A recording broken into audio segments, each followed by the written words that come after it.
Hello everyone, welcome back to another day in the car. I'm Jules, and I'm going to be running some waterfalls and such because what I'm talking about is difficult and, yeah.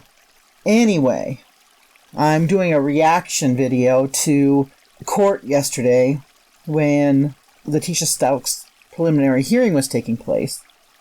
And I guess major things were that it was extremely upsetting to hear and see the scene where Gannon's remains were found in Florida and the circumstances surrounding that. But most upsetting of all was that the cause of death, as I mentioned in my previous video, I had thought that the DA was just covering the bases by listing the different causes of death when it turns out that the causes of death were blunt force trauma and a gunshot wound. It was testified to later on that the officer himself didn't know whether either of those injuries were post-mortem. And I'm guessing that that's going to be part of the defense scheme, because I am thinking that this will be going to trial, but I've already got big hints as to what the defense strategy is going to be, especially since, Letecia has written to me in the past, and she, of course, had her own versions of events, and one was that she was trying to involve Al, and I won't go into what she had to say. I'll just let this kind of stuff come out in court.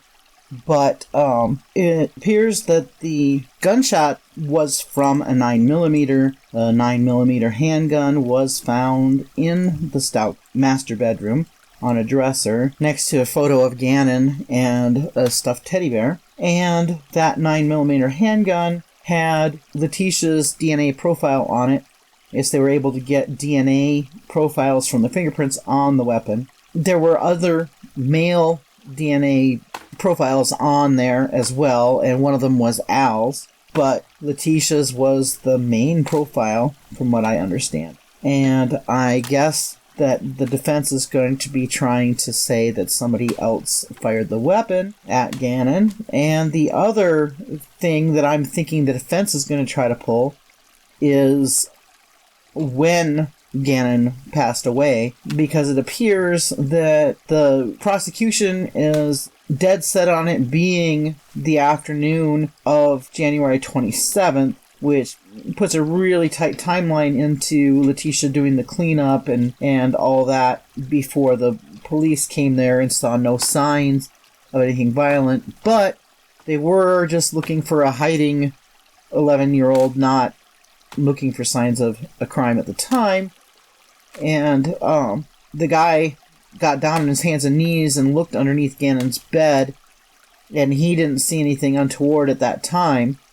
And I think that's going to be part of what the defense is trying to do, is try to say that it hadn't happened yet at that time.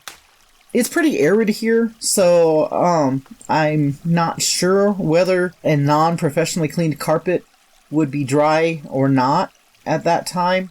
It's just kind of interesting about the cleanup and all that. I'll be, of course, checking more into this stuff. We'll find out on the 23rd whether this is going to trial, which I'm pretty sure it is going to trial. There seems to be a whole lot of evidence. Now, whether it definitively shows that Letecia is the one, I don't know for sure, because of the fact that they don't actually have her on video doing the crime, but the circumstantial evidence sure does point to her, at the very least, being the one who transported and deposited Gannon where he was found, because they were able to trace her steps from Colorado to Florida.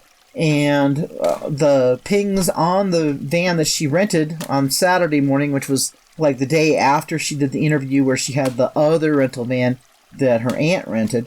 Anyway, she rented the van, She got another cell phone, which they were able to track as well. And the van and the cell phone traveled together from Colorado to Florida. She used her own credit card and ID and everything to get a hotel room there in Pensacola, Florida, within 3 miles of where Gannon was found. And she and her phone and the van were within 2 miles of where Gannon was found. And so that pretty much wraps that up for me. As for who did what when to take Gannon's life, if they can't prove that it happened on that Monday, maybe they'll have some arguments as to, whether there was anybody else that could have done it at some other time. I don't know. I don't know how successful the defense is going to be on that. What I am very, very curious about is why there have been no charges, as far as I know, filed against Harley, or whether Harley is even going to be a witness for the prosecution, or what is going on with that, because it appears that at the very least Harley was some sort of accomplice after the fact. Whether knowing or not, I don't know. But it appears that she was in contact with Letecia a lot the day that Gannon was reported missing. Apparently, she was sent for cleaning supplies by Letecia that afternoon. And Tuesday night, when it's suspected that Letecia was hiding Gannon out on Highway 105, Letecia got in touch with Harley, and then Harley went and picked her up. I don't know, because there was a lot of data interaction, and then, on top of everything else, the trip from Colorado to Florida, Harley was with Letecia in the rental van that, according to the prosecution, contained the suitcase that contained Gannon, and that would mean that when the suitcase got tossed off the bridge, either Harley was with Letecia or she was back in their hotel room. If she didn't come forward, I don't know. I'm having a bit of a brain fart about that too, because I've been defending that kid since the beginning, and now I'm not sure how to feel about that part of it. Anyway, I'd love to hear your thoughts, and I'll try to answer any questions. Thanks for watching Another Day in the Car with Jules.